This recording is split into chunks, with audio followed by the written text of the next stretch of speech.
jik mana balik osowan kopal cipling ya min sabiya tunis osowan kopal cipling akamu jik mana balik osowan kalbi sana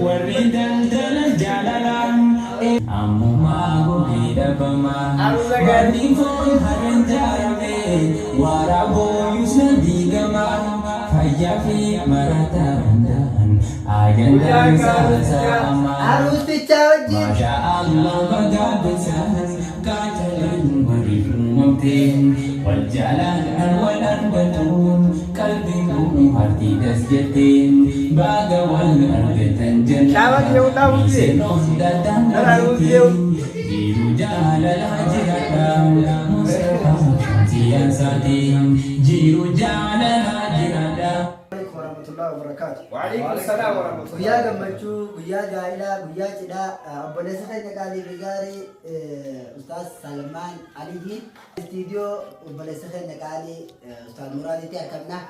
Kunoo cidhi isaanii akkana fakkaata maashaallah mabruuq alfa mabruuq jennaan. Congratulations. Congratulations. Anillee miizeen tokkoffaan Ustaaz Mahammadi akka lammaffaati kun walaal akkas wajarri walirraa deema jechuudha. Hundaafuu guyyaa congratulations jennaan.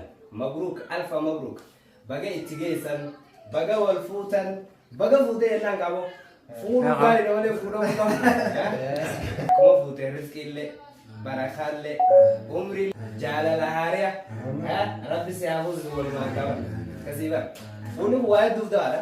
Waa'ee duraa girdoodha.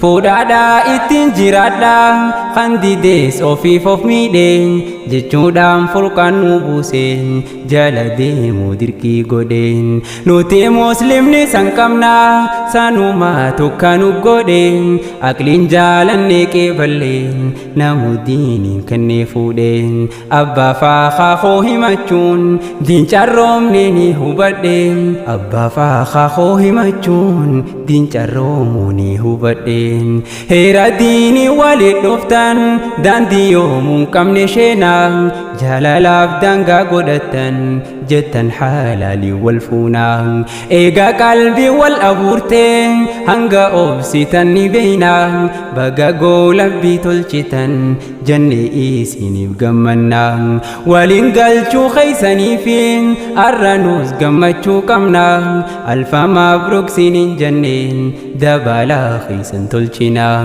waliin galachuu keeysaniif arranuus gammachuu qabnaa alfa mabruuq siniin jenne dabalaa keeysan tolchinaa alfa mabruuq siniin jenne dabalaa keeysan tolchinaa